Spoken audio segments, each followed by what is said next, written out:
Sa isang tahimik na hapon, sa loob ng Korte ng Maynila, dumating si Judge Ryan Marquez para sa isa na namang araw ng paglilitis. Sa edad na 55, ang kanyang presensya ay parang bumubuo ng anino sa buong silid. Kilala siya mahigpit, walang pasensya at tila palaging galit sa mundo.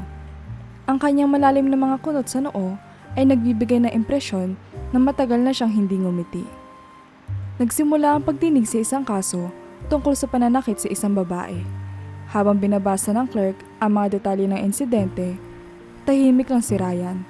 Pero halata sa kanyang tindig ang tensyon. Nang matapos ang pagbabasa ng mga paratang, tumingin siya ng diretsyo sa akusado.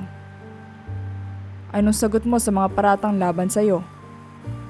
Tanong niya ng malamig. Ang boses ay may diin na tila wala ng puwang para sa pagdududa. "Your Honor, hindi totoo ang mga bintang.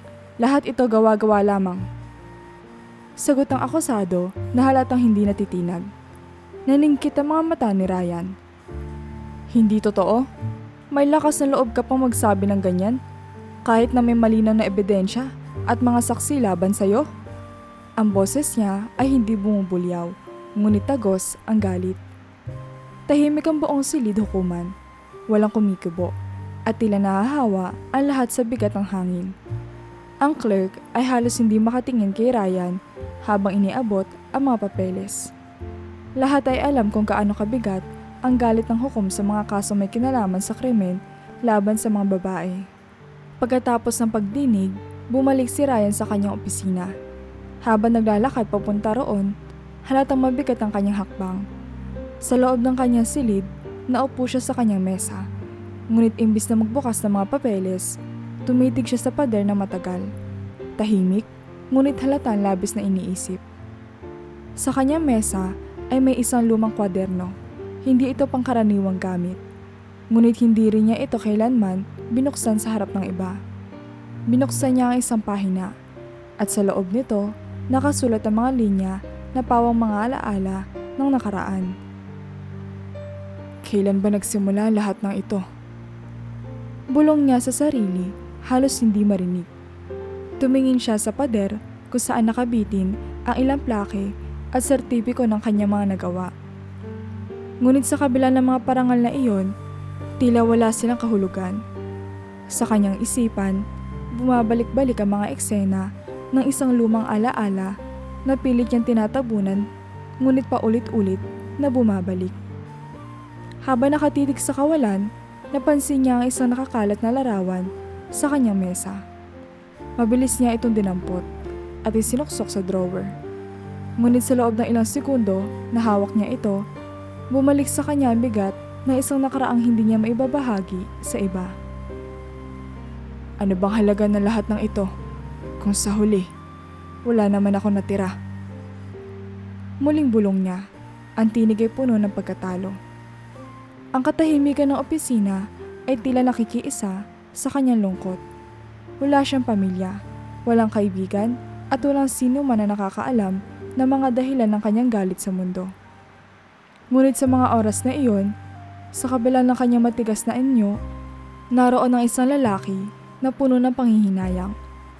Isang hukom na naghahanap ng hustisya hindi lamang para sa iba, kundi para sa isang sugat sa kanyang nakaraan na hindi pa naghihilom. Sa isang maulap na hapon, pababa na si Judge Ryan Marquez mula sa hagdan ng gusali ng korte. Mahaba ang araw para sa kanya, puno ng mabibigat na desisyon at malalalim na diskusyon.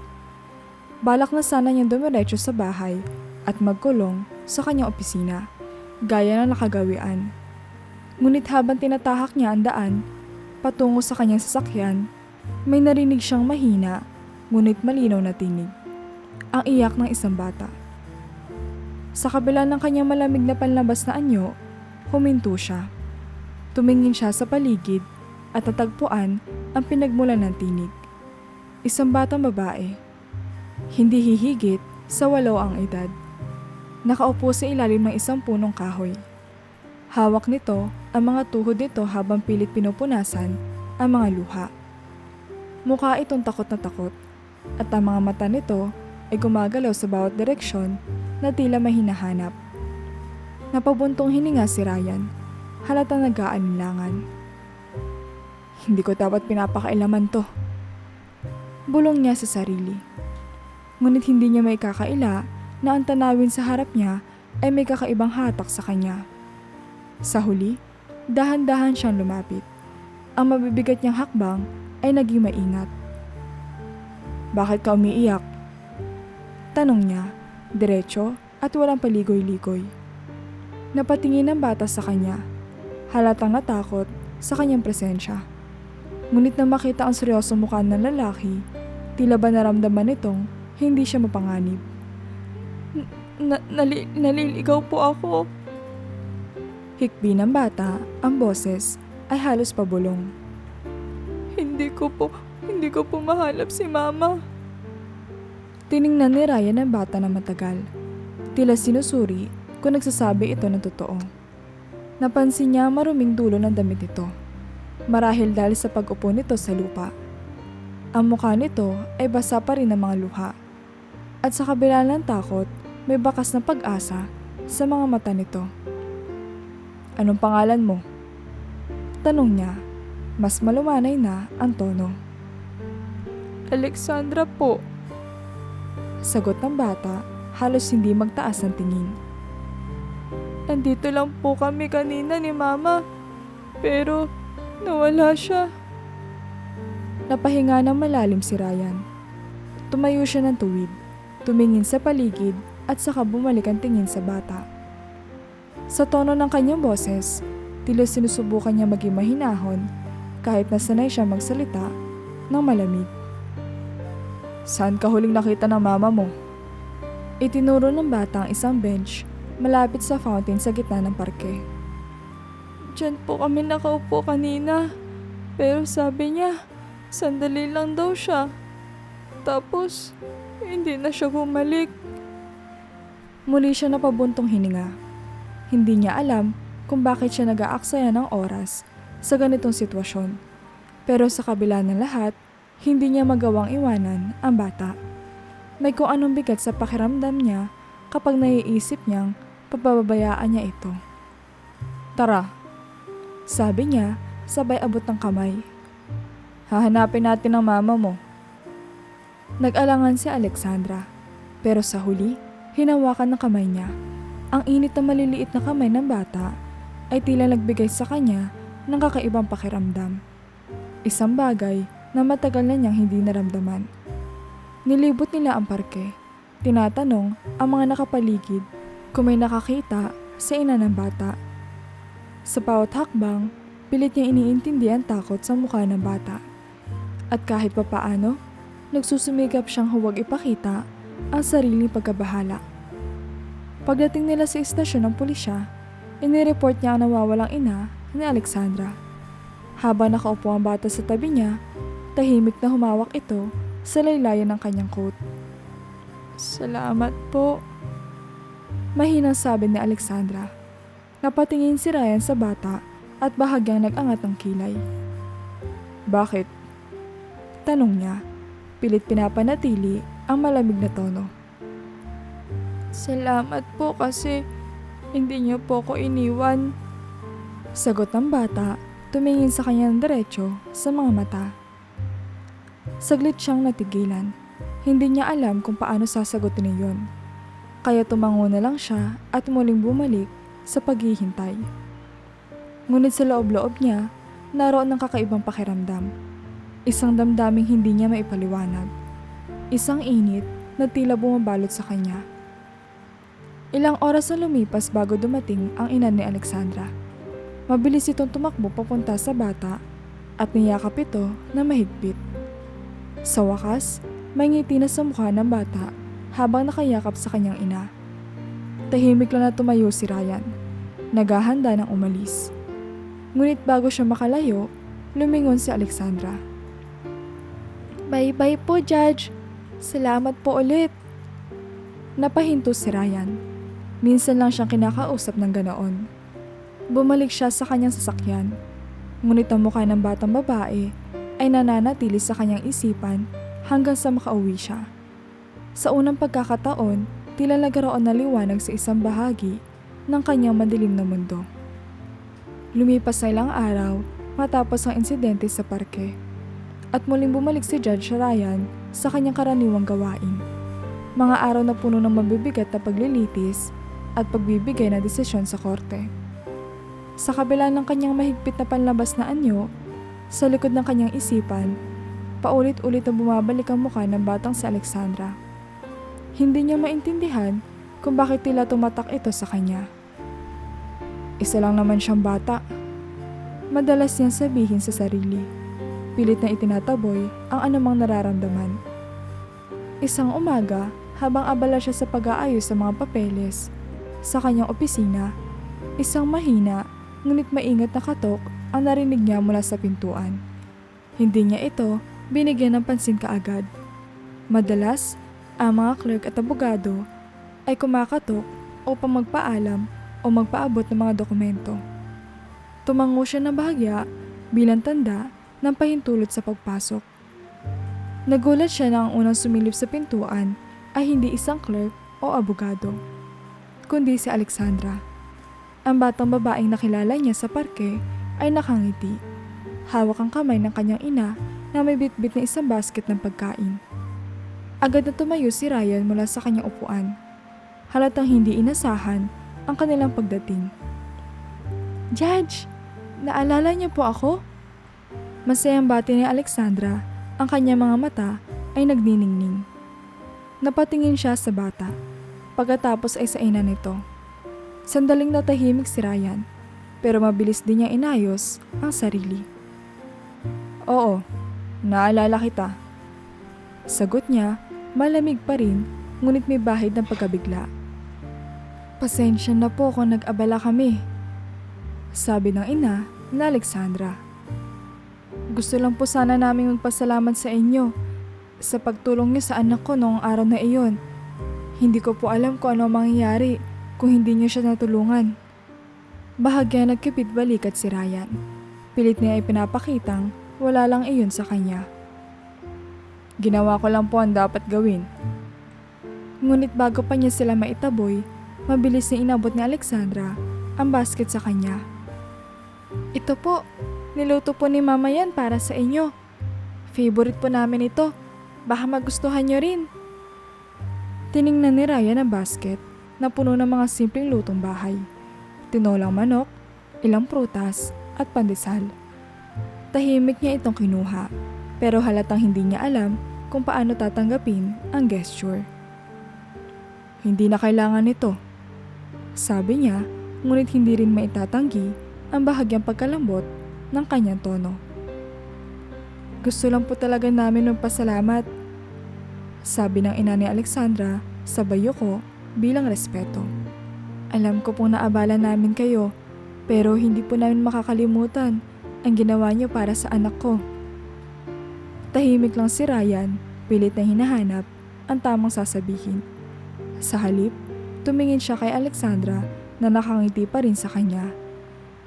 Hindi niya maipaliwanag kung bakit, pero sa sandaling iyon, parang may bahagyang init na pumuno sa kanyang dibdib. Isang bagay na matagal niyang hindi nararamdaman. "Tinatanggap ko," maikling sabi niya, hawak pa rin ang basket. "Salamat po," masayang sagot ni Alexandra, sabay taas ng kamay sa kanya. "Sana po, magkita ulit tayo." Bago pa siya makasagot, tumalikod na ang mag-ina at nagpaalam. Tahimik silang iniwan ni Ryan sa kanyang opisina. Matagal siyang nakatayo, hawak pa rin ang basket, tila hindi makapaniwala sa kakaibang pakiramdam na iniwan ng batang babae sa kanya.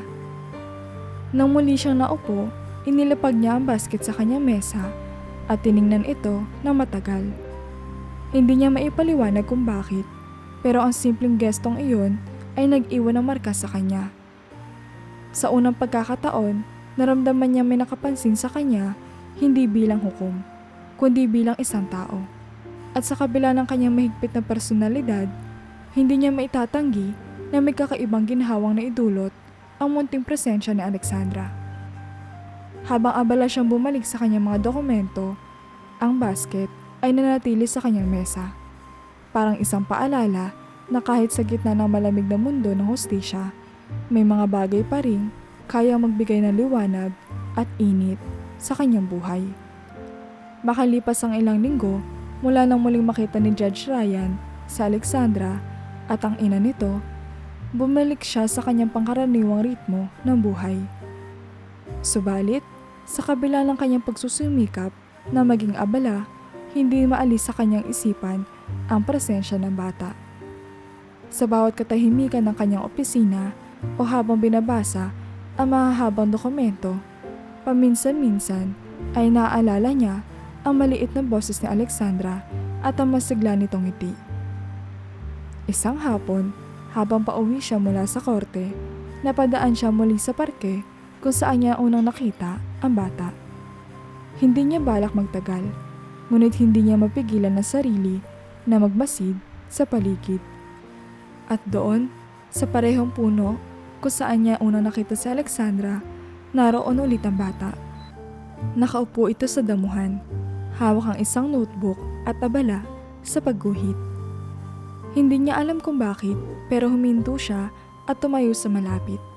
Tahimik na pinapanood ang bata. Tila ba napansin siya ni Alexandra, kaya agad itong umiti at kumaway. "Judge Ryan!" Masayang bati nito. Mabilis na tumayo at tumakbo papunta sa kanya. Sa maliit na kamay nito ay hawak ang notebook. "Anong ginagawa mo dito?" Tanong niya, bahagyang kunot ang noo, pero hindi ganap na malamig ang boses. "Nagdodrawing po ako," sagot ni Alexandra, sabay abot ng notebook sa kanya. "Tingnan niyo po, ginuhit ko po kayo." Napatingin si Ryan sa notebook at nakita ang isang simpleng guhit na may larawan ng isang lalaking may suot na itim na robe. Alam niyang siya ang tinutukoy dahil may nakasulat pa sa ibaba. Si Judge Ryan ang mabait. Nanangkit ang kanyang mga mata habang tinitingnan ang drawing. Bahagyang napangiti siya, isang bagay na hindi madalas mangyari. "Ako ba ito?" Tanong niya, pilit itinatago ang ngiti. "Opo, ang galing ko po, di ba?" Masayang sagot ng bata, tila walang pakialam sa pagiging seryoso ng lalaki. Sagot niya, tinatapik-tapik ang gilid ng notebook. "Pwede na, pero kailangan mo pang mag-practice." Napatawa si Alexandra. "Sige po, pero gusto ko po na magustuhan nyo kahit papaano." Hindi niya magawang sumagot kaagad.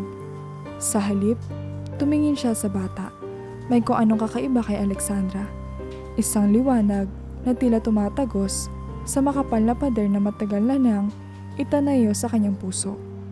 Wala siyang anak, wala siyang pamilya, at matagal na siyang iniwasan ng iba dahil sa kanyang mahigpit na disposisyon. Pero heto ang batang ito. Walang takot, walang alinlangan, at tila tanggap siya ng buo. Habang nagpapalitan sila ng kwento, unti-unting bumaba ang bantay ni Ryan. Napansin niyang may dalang simpleng baon si Alexandra. Isang sandwich at maliit na kahon ng juice. Walang pag-aalinlangan, inalok siya nito. "Gusto niyo po? Masarap po to. Hati tayo." Sabi ng bata habang iniaabot ang kalahati ng sandwich. "Hindi ako kumakain ng ganito." Sagot ni Ryan, bahagyang itinaas ang kilay. "Subukan niyo po. Hindi ko kayo hahayaan umalis nang hindi niyo po natitikman." Sagot ni Alexandra, hindi nagpapatalo. Napabuntong hininga si Ryan, pero kinuha ang sandwich at bahagyang kumagat. Hindi niya maipaliwanag kung bakit, pero sa bawat kibot ng ngiti ni Alexandra habang pinapanood siyang kumain, tila may mabigat na alaalang unti-unting nawawala mula sa kanyang isipan. Sa sumunod na mga araw, nagpatuloy ang ganitong tagpo. Sa tuwing pauwi si Ryan, dumadaan siya sa parke at laging naroon si Alexandra. naghihintay sa ilalim ng puno. Ang kanilang usapan ay lumalalim habang lumilipas ang mga oras. Tinatanong siya ng bata ng mga simpleng bagay na hindi niya inaasahang sagutin. Mga tanong tungkol sa kanyang trabaho, sa kanyang paborito, at minsan kahit tungkol sa kung bakit hindi siya palaging nakangiti. Sa bawat sagot niya, unti-unti siyang natututo mula sa inosenteng pananaw ng bata. At sa bawat araw na kasama niya sa Alexandra, tila may bahagi nawawala mula sa kanyang galit at bigat na loob. Sa kauna-unahang pagkakataon, naramdaman niyang hindi siya nag-iisa. Sa ilang sandali, habang papalubog ang araw, tinanong siya ni Alexandra, "Judge, lagi po ba kayong malungkot? Parang bihira po kayong ngumiti." Napatingin si Ryan sa bata, bahagyang nagulat. Hindi niya inaasahan ang tanong, pero hindi rin niya ito iniwasan. "Hindi naman." Maikli niyang sagot. Ngunit ramdam sa boses niya na tila may pilit siyang itinatago. Ngumiti si Alexandra at tinapik ang kanyang kamay. "Okay lang po, kasi ngayon hindi na po kayong mukhang malungkot. Ang saya ko po kapag kasama kayo." Sa mga salitang iyon, tila may isang piraso ng kanyang puso na matagal na nanlamig ang unti-unti bumabalik sa init. Tahimik lang siyang tumingin sa bata at sa loob ng ilang segundo, naramdaman niyang may isang bagong bahagi ng kanyang buhay ang unti-unting umuusbong. Isang bahagi kung saan sa wakas ay hindi na siya nag-iisa. Isang hapon, sa ilalim ng parehong punong nagbibigay ng lilim sa kanilang paboritong lugar sa parke, nakaupo sina Judge Ryan at Alexandra. Hawak ng bata ang kanyang drawing notebook, abala sa pagguhit, habang si Ryan naman ay tahimik na nagmamasid sa mga dumadaang tao. Ang araw ay tamang-tama lamang ang init, pero ang bigat sa loob ni Ryan ay tila hindi matanggal. Napansin ni Alexandra ang katahimikan ng matandang hukom. Kadalasan, kahit paano, nagkukwento ito ng kaunti o sumasagot sa kanyang mga tanong. Pero sa araw na iyon, para bang masyadong malalim ang iniisip nito. Tumigil siya sa pagguhit at tumingin kay Ryan. "Judge?" Tanong niya, puno ng inosenteng pag-aalala. "Bakit po parang ang lungkot niyo ulit? May nagawa po ba akong mali?" Bahagyang natigilan si Ryan sa tanong ng bata. Umiling siya, pero halata sa kanyang mga mata ang pag-iwas. "Wala, hindi ikaw ang dahilan, Alexandra. Minsan lang, may mga bagay na bumabalik sa alaala." Hindi na kontento si Alexandra sa sagot. "Anong ibig niyong sabihin, Judge? Hindi ba po masaya kapag may alaala? Ang mga alaala po ng nanay ko, masaya lagi." Seryoso ang tono ng bata na para bang pinipilit niyang intindihin ang hindi pa sinasabi ni Ryan. Napabuntong hininga si Ryan, iniwas ang tingin at tumitik sa malayo. "Hindi lahat ng alaala, Alexandra, masaya. May mga alaala na mas gugustuhin mong kalimutan, pero ayaw kang lubayan." Hindi alam ng bata kung ano ang isasagot. Sa murang edad niya, hindi niya ganap na nauunawaan ang bigat ng mga salita ng hukom. Pero ramdam niya ang lungkot nito. Hinawakan niya ang kamay ni Ryan na tila ba nagsasabing narito siya para makinig. "Baka po kapag ikinuwento niyo sa akin, gumaan po yung pakiramdam niyo." Sabi niya, nakangiti na bahagya. Napatingin si Ryan sa kanya, tila naguguluhan. Hindi niya ugali ang magbukas ng sarili sa kahit kanino, lalo na sa isang bata. Pero may kung anong malambot sa presensya ni Alexandra na tila nagpipilit sa kanya na magtiwala. Tumango siya ng bahagya. "Hindi ngayon." Sagot niya, ang boses ay mas mababa at mas mahina kaysa karaniwan. "Pero balang araw, siguro, masasabi ko rin Ngumiti si Alexandra at sumagot. Sige po, Judge. Basta po, andito lang ako.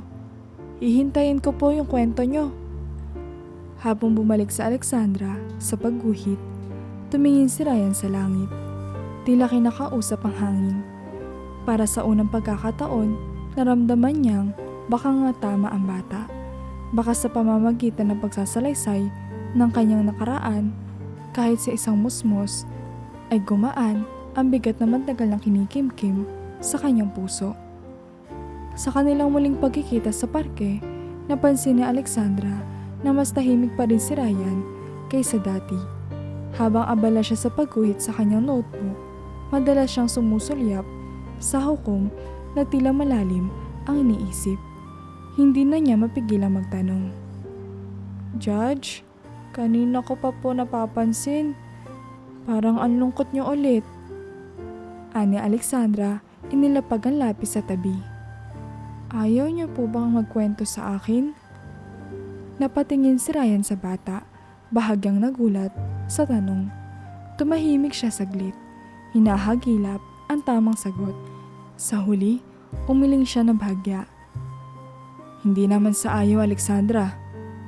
Mahirap lang minsan balikan ang mga bagay na gusto mo nang kalimutan.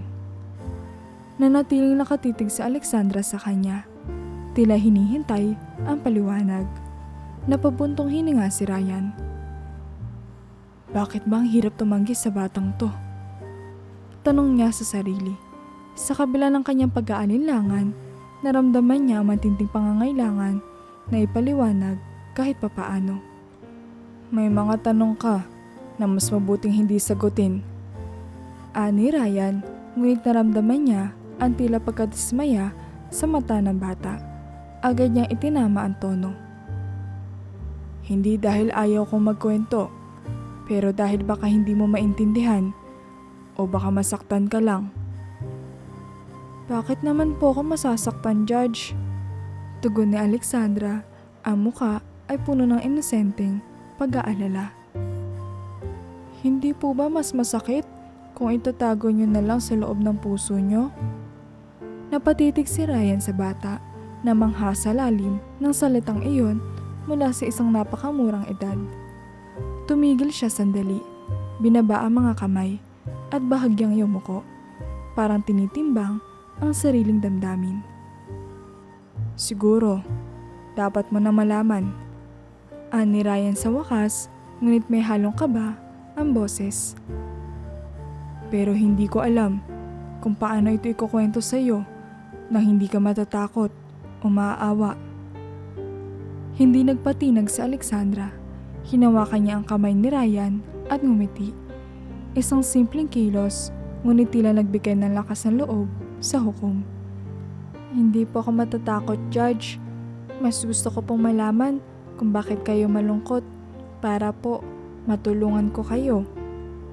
Sa kabila ng bigat sa kanyang dibdib, naramdaman ni Ryan ang bahagyang paggaan. Hindi pa siya handang sabihin ng lahat. Pero alam niyang ito na ang simula. Tumango siya ng bahagya at saka muling tumingin sa bata. Pangako, Alexandra. Ani Ryan, ang tono ay mas malumanay kaysa karaniwan. Ikukwento ko sa iyo, pero bigyan mo ko ng kaunting panahon. Ngumiti si Alexandra, tila kontento sa sagot. Okay po, Judge, pero hihintayin ko po yan, ha? Promise niyo po. Tumango si Ryan at sa kauna-unahang pagkakataon, sa mahabang panahon, naramdaman niya ang simpleng koneksyong ito sa bata ay unti-unting binubuksan ang nakasara niyang puso. Isang hapon na puno ng malamlam na liwanag. Muling nagkita sina Judge Ryan at Alexandra sa parke. Nakaupo sila sa ilalim ng parehong puno.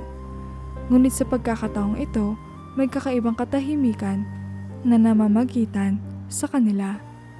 Ramdam na Alexandra na tila mas mabigat ang araw ni Ryan kaysa sa dati. Hindi niya mapigilang magtanong, ngunit mas maingat siya ngayon. Judge? Mahinang sabi niya, hawak ang kanyang lapis habang nagdududa kung dapat ba siyang magsalita. Naalala niyo po yung sinabi niyo noong isang araw? Sabi niyo po, may ikukwento kayo sa akin. Tumigil si Ryan sa pagtitig sa malayo at binaling ang tingin sa bata. Matagal niyang pinag-isipan ang mga salitang iyon, ang simpleng pangako na alam niya hindi niya dapat binitawan kung hindi niya kayang tuparin. Ngunit sa pasensya ni Alexandra, sa kanyang inosenteng mga mata na puno ng pag-unawa, naramdaman niya hindi na niya kaya magtago pa. Oo, sagot niya sa wakas, mababa ang boses. Pero bago ko sabihin ang lahat, gusto kong malaman mo na hindi ito madaling kwento, hindi ito masaya. Ngumiti si Alexandra at sa kanyang batang pananaw, tila handa siyang makinig kahit ano pa ang mangyari. Okay lang po, Judge. Hindi po ako natatakot. Tumango si Ryan, humugot ng malalim na hininga at saka nagsimula. Noong mas bata pa ako, may asawa akong mahal na mahal ko. Siya ang dahilan kung bakit ko ginusto ang trabaho ko bilang hukom. Para protektahan ang mga tulad niya mula sa mga taong masama. Napatingin si Alexandra sa kanya, tahimik na hinihintay ang susunod na bahagi ng kwento. Tila ramdam niya ang bigat sa bawat salitang lumalabas kay Ryan. Isang araw, patuloy niya. May hinatulan akong isang lalaking leader ng malaking sindikato. Matagal ko siyang pinag-aralan at alam kong nararapat lang ang hatol na ibinigay ko sa kanya. Pero hindi ako handa sa magiging kapalit ng desisyon na iyon. Anong nangyari, Judge? Tanong na Alexandra, hindi maitago ang pagkabahala. Tumigil si Ryan, hinigpitan ang hawak sa kanyang mga kamay na tila nilalabanan ang muling pagbaha ng emosyon. Gumanti sila sa akin at ginawa nila ito sa pinakamalupit na paraan. Tumingin siya kay Alexandra, ang kanyang mga mata ay puno ng lungkot na hindi niya naitago. Kinuha nila ang asawa ko. Napabuka ang bibig na Alexandra, ngunit walang salitang lumabas. Ramdam niya bigat ng kwento, ngunit natili siyang nakikinig. Walang ibang sinabi, kundi isang mahinang, bakit po nila ginawa yun? Dumiretso si Ryan ng upo, pilit na ipinapanatili ang kontrol sa kanyang damdamin.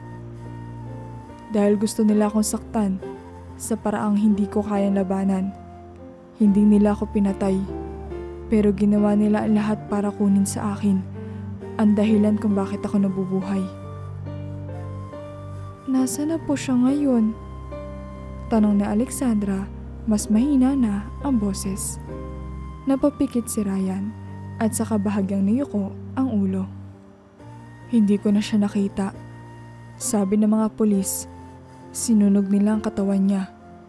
Wala man lang akong pagkakataong magpaalam o makita ang mukha niya sa huling pagkakataon.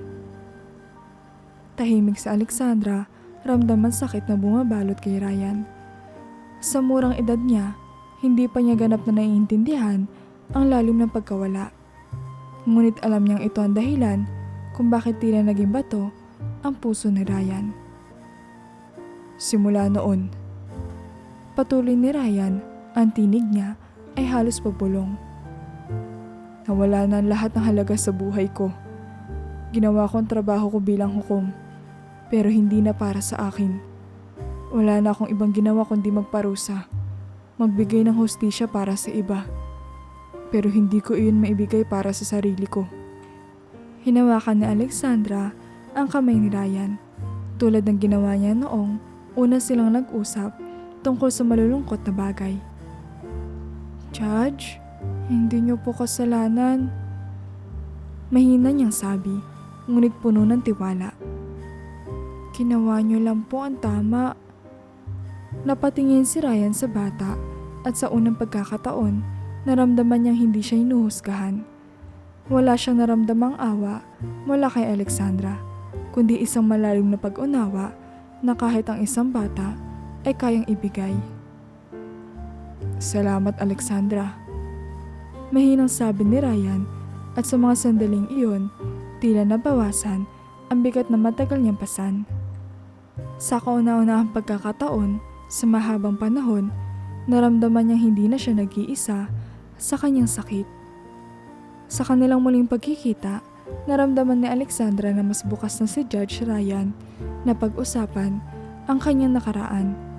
Habang magkasama silang naglalakad sa parke, tahimik na sinusundan ng bata ang mabibigat na hakbang ng hukom.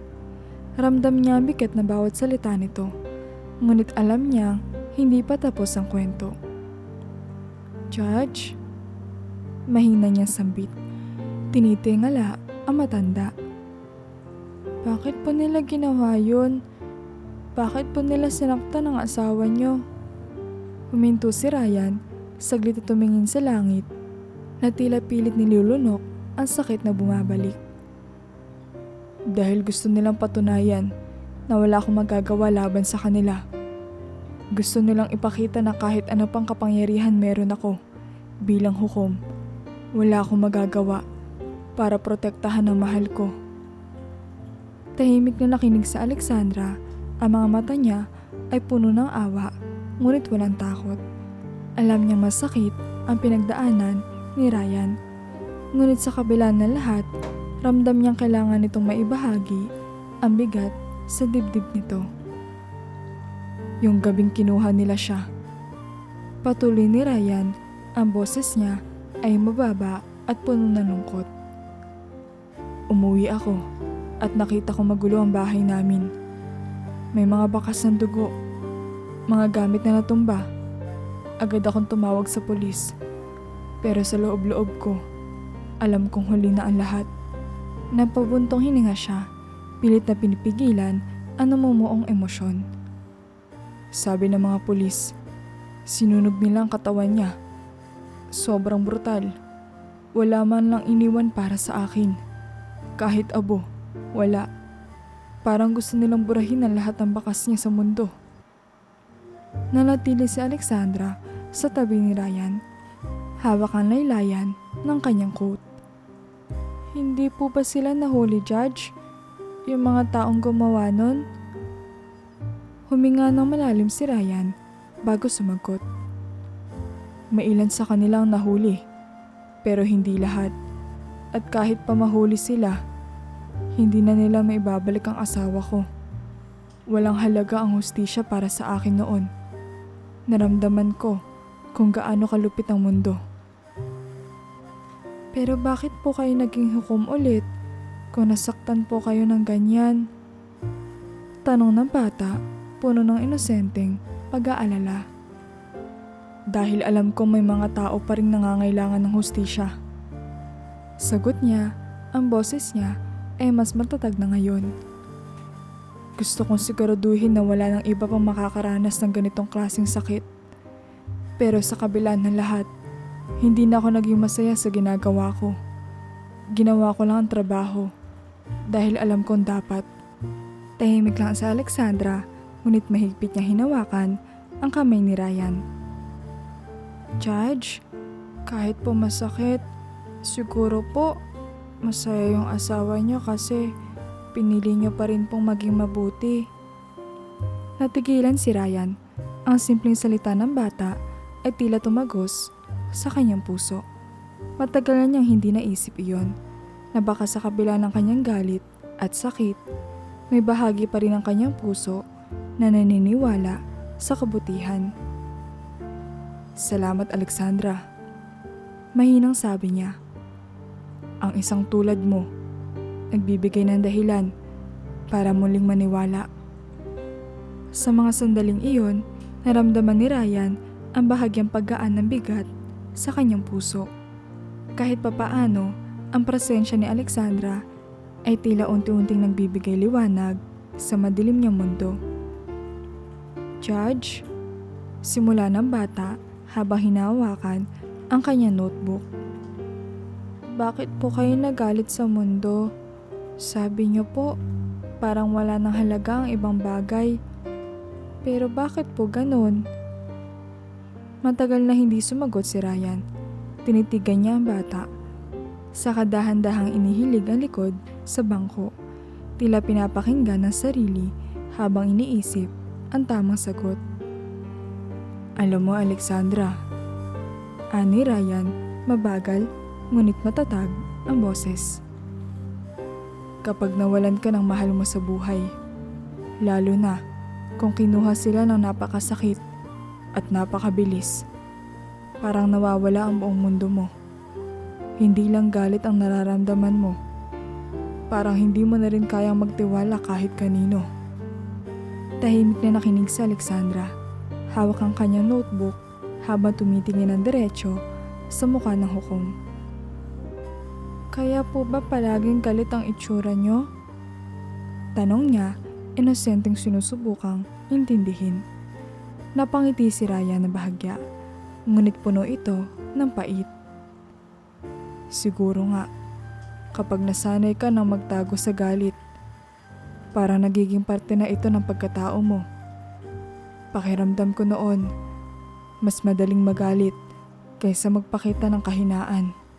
Pero, tumigil siya sandali at tumingin kay Alexandra, tila natigilan sa mga salitang sasabihin niya. Pero simula na makilala kita, parang natutunan kong hindi pala laging ganun. Nagulat si Alexandra sa sinabi ni Ryan. Talaga po? Ako po? Tanong niya, sabay ngiti ng bahagya. Tumango si Ryan, ang mga mata ay puno ng sinseridad. Oo, hindi ko alam kung paano, pero may kung anong ginawa ka sa akin. Sa presensya mo, naramdaman kong may tao pa rin pala sa mundo na maaaring makinig sa akin, na hindi ako huhusgahan o matatakot sa akin. Kasi po, mabait naman po kayo, sabi ni Alexandra, ngumingiti. Hindi po kayo kasing sungit na iniisip ng iba, pero nasaktan lang po kayo kaya ganon. Napailing si Ryan, ngunit ang kanyang ngiti ay hindi may tatanggi.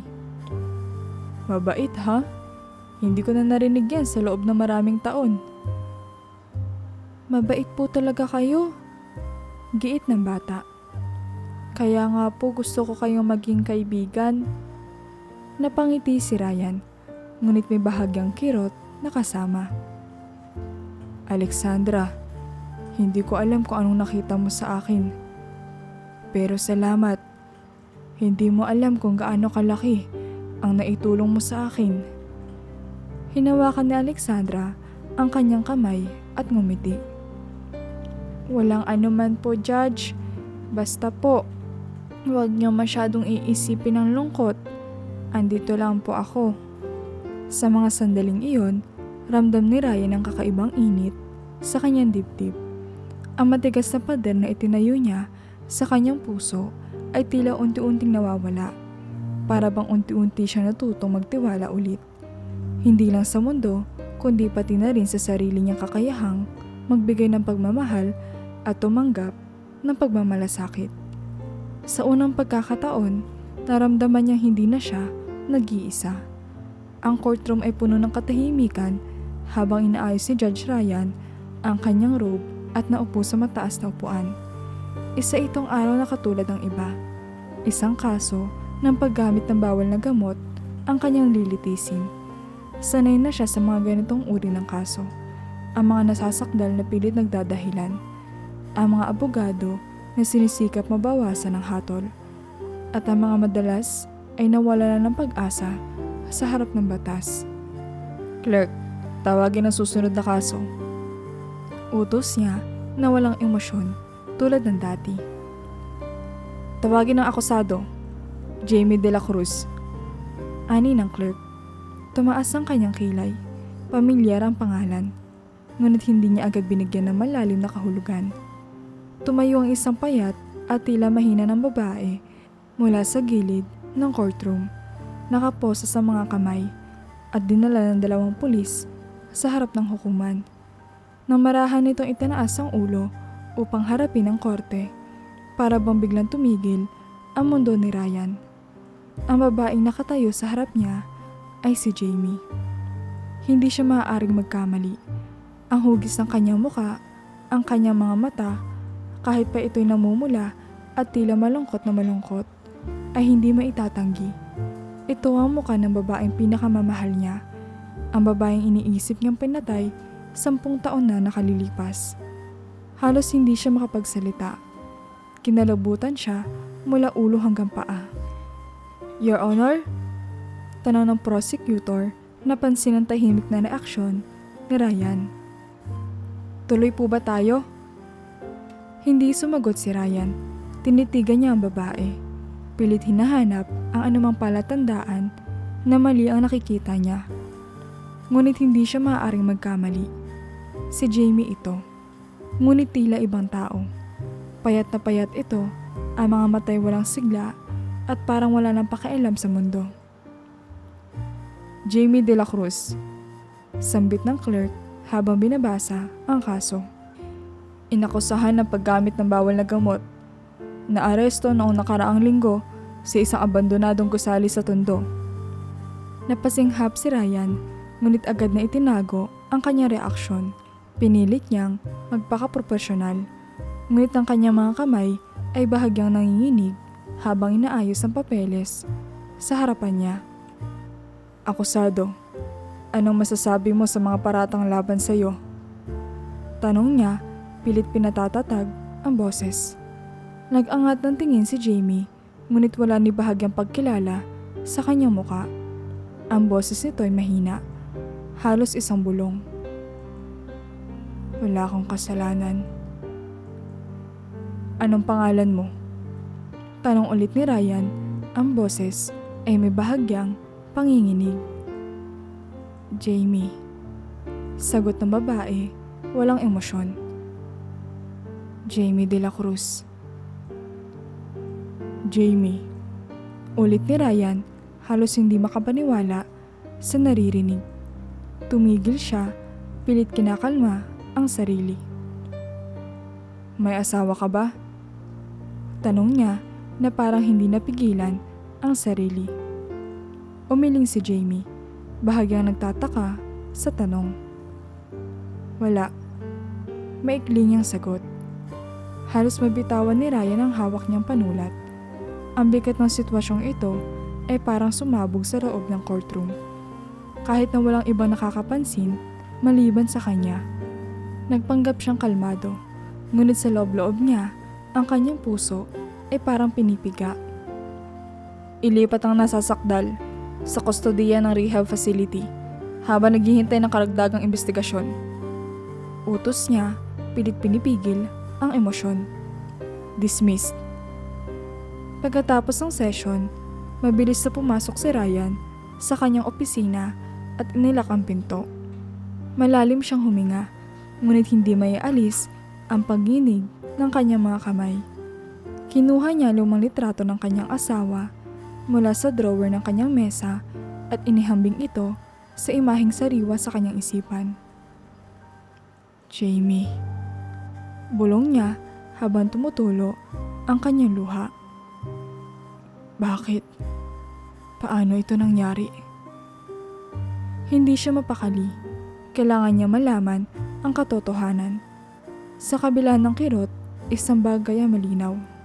Gagawin niya ang lahat upang matuklasan ang buong kwento. Pagkatapos ng hindi makalimutang araw na iyon sa korte, hindi mapakali si Judge Ryan. Paulit-ulit niya naiisip ang itsura ng babaeng nasasakdal. Ang Jamie na akala niya nawala na sa mundo, 10 taon na ang nakalipas. Sa kabila ng mga pagbabago sa anyo nito, hindi niya maikakailang ito ang parehong babaeng pinakamamahal niya noon. Agad niyang inutusan ng isang maaasahang pribadong investigador upang alamin ang lahat ng detalye tungkol kay Jamie de la Cruz. Sa loob ng ilang araw, naghintay siya na parang mababaliw, habang pilit na pinipigil ang sarili na bumalik sa rehab facility kung saan dinala si Jamie. Ayaw niya magpadalos-dalos. Kailangan niya siguruhin ang katotohanan. Makalipas ng 3 araw, dumating ang ulat mula sa investigador. Habang binabasa ni Ryan ang nakasulat sa papel, Tila piniga ang kanyang puso. Ang babaeng nasa ilalim ng pangalan na Jamie de la Cruz ay natagpo ang gumagala sa isang compound sa Tondo, 5 taon na ang nakalilipas. Ayon sa tala ng barangay, tila naliligaw at hindi maalala ang sariling pagkatao. Mula noon, nakilala siya sa ilalim ng bagong pagkakakilanlan. Ngunit ang kanyang fingerprints ay nagtugma sa mga record ng isang Jamie Santos, ang parehong pangalan ng asawa niyo, Your Honor. Tumigil si Ryan sa pagbabasa, pilit nilalabanan ang panginginig ng kanyang mga kamay, patuloy siyang nagbasa. Batay sa kwento ng mga residente, sinasabi nilang ang babaeng ito ay natagpo ang lasing na lasing sa bawal na gamot at madalas nagkakaroon ng mga hallucination. Walang malinaw na detalyeng maibigay kung paano siya napunta sa lugar na iyon. Ngunit ang teorya ay bahagi siya ng operasyon ng isang sindikato bago siya napabayaan. Ang huling bahagi ng ulat ang lalong tumarak sa puso niya. Ang drug test ng nasasakdal ay positibo at ang mga resulta ay nagpapakita ng matagalang paggamit ng ipinagbabawal na gamot. Ito ay maaaring dahilan ng kanyang tila kawalan ng alaala o pagkakakilanlan. Napatigil si Ryan, naglalaban ng galit at kirot sa kanyang puso. Hindi siya makapaniwala sa impormasyong nabasa. Ang Jamie na dati niyang iniibig, ang Jamie na puno ng sigla, ay unti-unting nawasak ng mga kamay ng sindikatong ito. Hindi nila pinatay si Jamie. Higit pa roon ang ginawa nila. Kinuha nila ang kanyang isipan, ang kanyang pagkatao, at ang lahat ng masasayang alaala ng kanilang pagmamahalan. Kinabukasan, pumasok si Ryan sa rehab facility kung saan dinala si Jamie. Hindi siya pumasok bilang isang hukom, kundi bilang isang taong desperado na makita ang babaeng mahal niya. Sa pagpasok niya sa pasilyo, ramdam niya ang kaba at sakit na tila sasabog ang kanyang dibdib. Nang marating niya ang silid kung saan nakakonfine si Jamie, halos hindi siya makahinga. Sa likod ng salamin, nakita niya si Jamie na nakaupo sa gilid ng kama. Walang imik at walang ekspresyon. Hawak nito ang isang maliit na piraso ng papel. Tila walang direksyon ang mga mata. Tumibok na mabilis ang puso ni Ryan. Hindi niya magawang ipagkaila, ito ang babaeng pinakasalan niya. Ang babaeng iniisip niyang hindi na muling makikita. Pumasok si Ryan sa silid. Dahan-dahan, tila natatakot na baka biglang maglaho si Jamie kung lalapit siya nang masyadong mabilis. Jamie. Mahinang niyang tawag, ngunit hindi tumugon ang babae. Lumapit siya ng kaunti at sa mas malapit na tingin, nakita niya ang sugat sa pisikal at emosyonal nitong anyo. Walang bakas ng dating Jamie na puno ng buhay at pag-asa. Ngunit sa kabila ng lahat, hindi ito nagbago sa kanyang paningin. Si Jamie pa rin ito, ang babaeng mahal niya. Jamie, ako si Ryan. Muling sabi niya, pilit na pinapakalma ang boses. Ako ang asawa mo. Unti-unting tumingin si Jamie sa kanya, ngunit ang mga mata nito ay puno ng kalituhan. Asawa? Wala akong asawa. Mahinang sabi nito, tila naguguluhan. Halos madurog ang puso ni Ryan. Lumuhod siya sa harap ni Jamie. Hawak ang kamay nito. Jamie, ako to. Si Ryan. 10 taon kitang hinanap. Hindi ako nagkamali. Alam kong ikaw to. Ngunit umiling si Jamie at tumalikod. Parang pilit na iniwasan ang usapan. Tumayo si Ryan, hindi alam kung ano ang gagawin. Ngunit sa kanyang puso, isang bagay ang malinaw. Hindi niya pababayaan si Jamie. Hindi ngayon, hindi kailanman.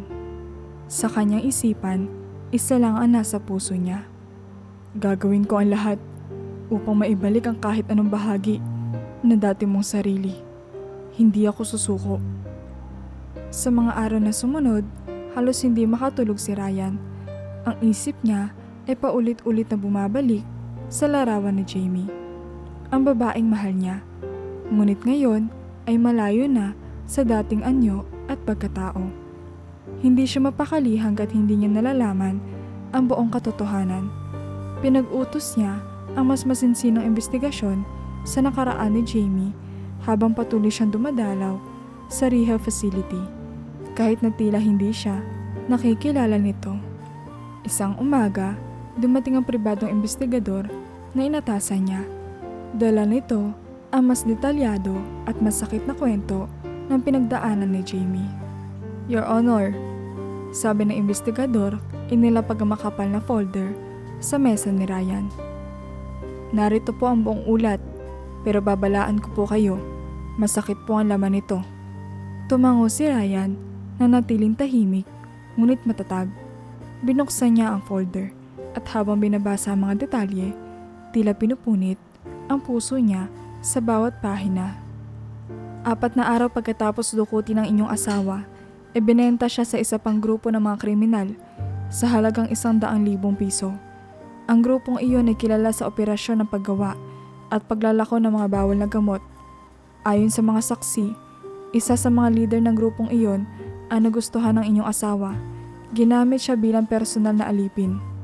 Napahigpit ang hawak ni Ryan sa gilid ng mesa. Ang mga salitang iyon ay tila mga kutsilong tumatagos sa kanyang puso. Pilit niyang itinuloy ang pagbabasa. Hindi nagtagal, ginawang tagaluto si Jamie ng mga kemikal para sa paggawa ng droga upang masigurong hindi siya tatakas o magtatangkang lumaban. Pinilit siyang gumamit ng kanilang produkto araw-araw sa pilitan hanggang sa siya ay malulong. Sa puntong iyon, tumigil si Ryan. Tumitig siya sa bintana ng kanyang opisina. Hindi mapigilan tumulo ang luha. Ang ideya na ang babaeng minsan naging sentro ng kanyang mundo ay napasailalim sa ganoong klaseng karahasan at pang-aabuso ay hindi niya matatanggap. Pinunasan niya ang mga luha at ipinagpatuloy ang pagbabasa. Sa loob ng maraming taon, si Jamie ay naging sunod-sunuran sa grupo. Ayon sa ilang ulat, hindi lamang siya pinilit gumamit ng droga, kundi ginamit din bilang kasangkapan para sa kanilang transaksyon. Sa kalaunan, ang sobrang paggamit ng bawal na gamot ay nakaapekto sa kanyang mental na kalagayan, dahilan upang unti-unti niyang malimutan ang kanyang pagkatao. Halos mabitawan ni Ryan ang dokumento. Napatakip siya ng kamay sa kanyang bibig. Pilit pinipigil ang hikbi. Ang sakit na nararamdaman niya ay parang agos ng tubig na hindi niya mapigilan. Paano nangyari ito? Paano nagawa ito kay Jamie? Hindi niya mapigilang sisihin ang sarili. Kung mas naging maingat lang ako noon, kung mas pinakinggan ko ang mga banta, baka hindi ito nangyari sa kanya. Makalipas ang 5 taon, naiulat na iniwan na lamang siya ng grupo sa isang abandonadong lugar sa Tondo. Marahil ay dahil wala na silang mapakinabangan sa kanya o baka dahil sa kanyang mahinang kalagayan. Natagpuan siya ng mga residente at ipinasok sa isang barangay shelter. Ngunit hindi nila natukoy ang kanyang totoong pagkakakilanlan dahil wala siyang alaala kung sino siya. Itinabi ni Ryan ang folder. Sa kanyang isipan, walang sapat na salita para ilarawan ang galit at sakit na nararamdaman niya. Ang ideya na ang babaeng mahal niya ay dumaan sa ganoong kalupitan ay parang hindi matanggap ng kanyang puso. Ngunit sa kabila ng lahat, isa lang ang malinaw sa kanya. Si Jamie ay buhay pa at kahit anong mangyari, gagawin niya ang lahat upang maibalik ang kahit anong bahagi ng dati nitong pagkatao. Tumayo siya, tumitig sa salamin ng kanyang opisina. Sa kanyang muka, naroon ang determinasyon na minsan na niyang isinumpa para sa iba. Ngayon, gagamitin niya ito para sa babaeng pinakamamahal niya. Sa sumunod na pagdalaw niya kay Jamie sa rehab facility, tinitigan niya ito habang ito'y tahimik na nakaupo. Tila walang kamalay-malay sa mundong ginagalawan nito. "Jamie," bulong niya habang nakaluhod sa harapan nito. "Hindi ko alam kung paano kita mababawi, pero hindi ako susuko. Hinding-hindi." Bagamat walang reaksyon si Jamie, nagpa siya si Ryan na manatili sa tabi nito ng mas matagal. Alam niya mahirap ang laban, pero sa kabila ng lahat, ang pag-asa makakabawi sila ay sapat na upang bigyan siya ng lakas ng loob. Sa araw na iyon, bumalik si Judge Ryan sa rehab facility. Nakipag-usap siya sa tagapamahala ng pasilidad at humiling ng pahintulot upang personal na makausap si Jamie nang walang harang. Hindi na niya kaya maghintay pa. Gusto niya makausap ito ng harapan, kahit pa wala ito maalala tungkol sa kanilang nakaraan. Pumasok siya sa simpleng kwarto kung saan nakatira si Jamie. Ang babae ay nakaupo sa gilid ng kama. Malayo ang tingin. Hawak ang isang maliit na piraso ng papel na tila pa ulit-ulit niyang pinaglalaruan. Tumigil si Ryan sa pinto. Saglit na pinanood ang babaeng dating naging sentro ng kanyang buhay. Ang kanyang mga mata ay puno ng kirot at pangungulila. Jamie. Tawag niya, mababa at puno ng damdamin. Bahagyang lumingon si Jamie. Ngunit walang bakas ng pagkilala sa kanyang mga mata. Tiningnan siya nito saglit bago muling ibinalik ang tingin sa papel na hawak niya. Lumapit si Ryan ng dahan-dahan. Naupo sa sila na nasa tabi ng kama.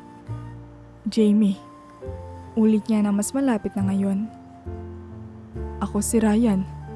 Ako ang asawa mo. Bahagyang nagulat si Jamie sa sinabi niya. Nagtaas ito ng tingin, ngunit halatang litong-lito. Asawa? Tanong nito, ang boses ay mahina at nanginginig. Wala akong asawa. Hindi ko alam ang sinasabi mo. Napabuntong hininga si Ryan, pilit nilalabanan ang kirot sa puso. Alam kong mahirap paniwalaan, sabi niya. Pero 10 taon kitang hinanap. Tumahimik si Jamie, nagpabalik-balik ang kanyang tingin sa papel na hawak at kay Ryan. Tila sinusubukan alamin kung totoo ang sinasabi nito. Hindi ko alam, sagot niya, halos pabulong. Wala akong maalala. Wala akong kilalang Ryan. Halos madurog ang puso ni Ryan sa narinig. Ngunit imbis na panghinaan ng loob, mas lalo siyang nagkaroon ng determinasyon. Hinawakan niya ang kamay ni Jamie. Maingat na iniwasang magdulot ng takot. Jamie, alam kong hindi mo ako maaalala ngayon, pero alam ko kung sino ka. Alam ko kung gaano ka kahalaga sa akin. Hindi kita bibitawan. Sabi niya, ang boses niya ay puno ng sinseridad. Mahal kita, at kahit kailan, hindi nagbago yon. Muling sabi ni Ryan, walang pag-aalinlangan. Habang tumatagal ang pag-uusap nila, dahan-dahang naging mas kalmado si Jamie. Hindi pa rin siya sigurado kung ano ang nararamdaman. Ngunit tila nagbigay sa kanya ng ginhawa ang presensya ni Ryan. Sa mga sumunod na sandali, naging mas bukas ito sa pakikinig. Kahit hindi pa rin niya matanggap na totoo ang lahat ng sinasabi nito. Bago umalis si Ryan, iniwan niya isang lumang litrato nila ni Jamie noong araw ng kanilang kasal. Kung sakali mong may panahon na gusto mong subukang alalahanin ang nakaraan, sabi niya. Nandito ito. Nasa litrato na yan ang lahat ng dahilan kung bakit hindi ako susuko sa iyo. Pagkatapos noon, tahimik ang nilisan ng kwarto. Ngunit sa kanyang puso, alam niyang isang hakbang pa lamang iyon. Kahit gaano kahirap ang laban, alam niyang hindi siya titigil hanggat hindi niya naibabalik ang kahit anong bahagi ng Jamie na minsan naging bahagi ng kanyang buhay. Sa mga linggong sumunod sa muling pagkikita nila ni Jamie, araw-araw ay dumadalaw si Ryan. Sa bawat pagkakataon, patuloy siyang umaasang magbalik ang kahit isang hibla ng alaala ni Jamie. Minsan, natagpuan ni Ryan si Jamie na nakaupo sa hardin ng pasilidad.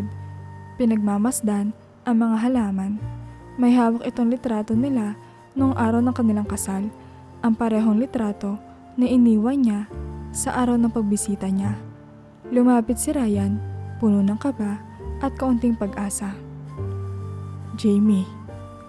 Mahinang tawag niya habang naupo sa tabi nito. Naaalala mo na ba ang kahit ano? Tumingin si Jamie sa kanya, ngunit halata sa mga mata nito ang kawalan ng katiyakan. Tinitingnan ko ang litrato. Ani Jamie, mabagal ang bawat salita. Alam kong ako to, pero bakit hindi ko maramdaman? Bakit parang hindi ito ako? Halos madurog ang puso ni Ryan sa narinig. Napayuko siya, pilit nilulunok ang kirot. Dahil may mga taong kinuha sa iyo ang lahat. Sagot niya, ang boses niya ay nanginginig sa damdamin. Hindi mo kasalanan na hindi mo maalala.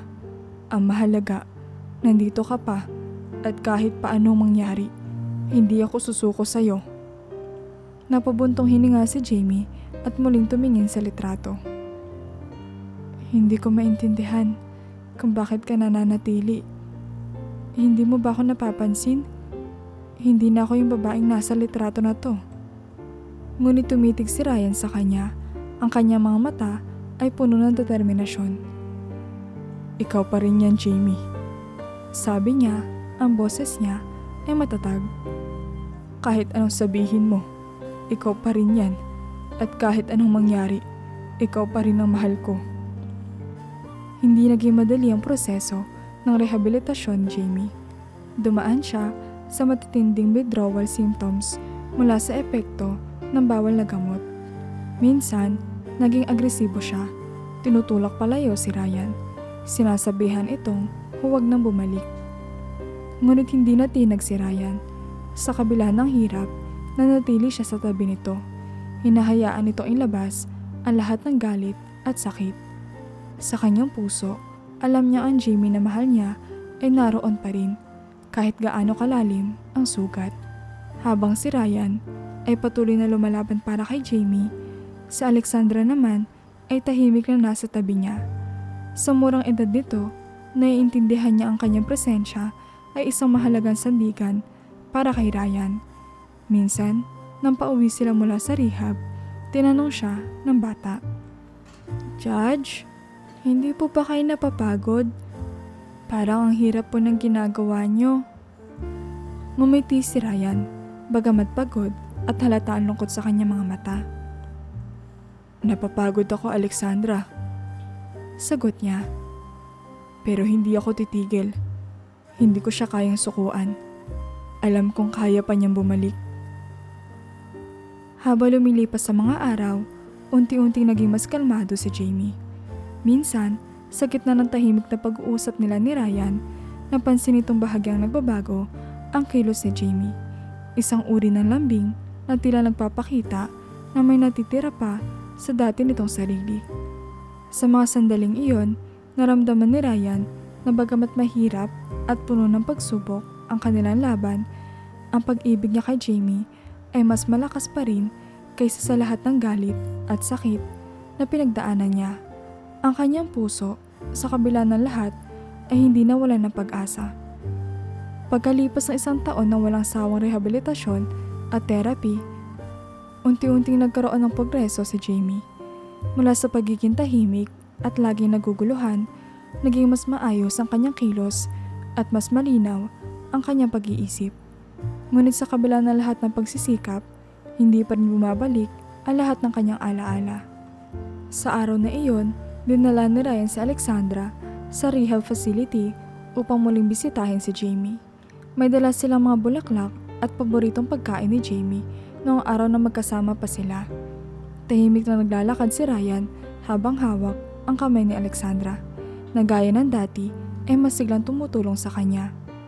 Pagpasok nila sa kwarto, nakita nilang nakaupo ito malapit sa bintana. Pinapanood ang mga ulap sa labas. Lumapit si Ryan at marahang tinawag ang kanyang pangalan. Jamie, sabi niya, puno ng pag-asang nararamdaman. Paglingon ni Jamie, para bang may kakaiba sa kanyang mga mata. Hindi tulad ng dati na puno ng kawalang bahala. Ngayon ay may bakas ng emosyon. Tumitig siya kay Ryan. Pagkatapos ay kay Alexandra, na agad na kumaway at ngumiti sa kanya. Hello po, Ate Jamie. Masayang bati ni Alexandra. Dinala namin to mga bulaklak para po sa inyo. Dahan-dahang umiti si Jamie. Tumayo siya mula sa kanyang upuan, tila nag-iisip na malalim habang tinitingnan ang mukha ni Ryan. Ryan, mahinang sambit niya, puno ng pag-aalinlangan. Ikaw ba talaga yan?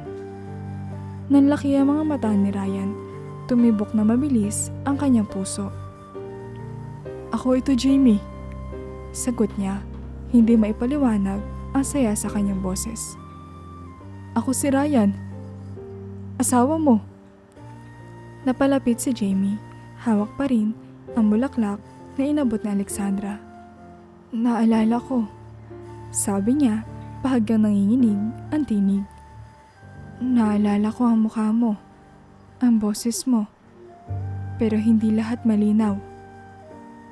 Ngunit para kay Ryan, sapat na iyon. Sa kauna-unahang pagkakataon, sa loob ng 10 taon, naramdaman niyang muli siya nakilala ni Jamie. Tumulo ang kanyang mga luha habang marahang hinawakan ang mga kamay ng kanyang asawa. Makalipas ang ilang buwan, tuluyan na nakalabas si Jamie sa rehab.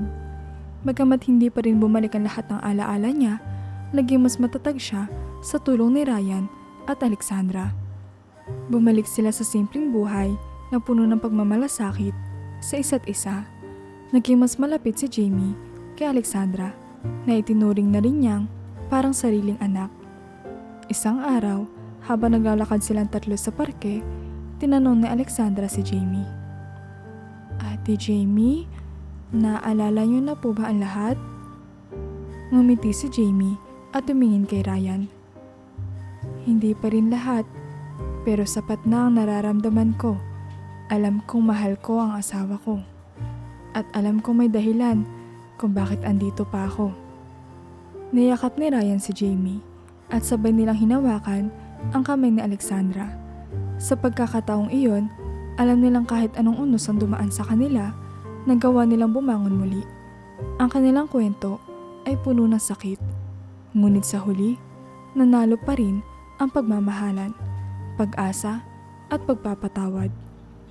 Jamie, bulong ni Ryan habang magkahawak ang kanilang mga kamay. Mahal na mahal kita.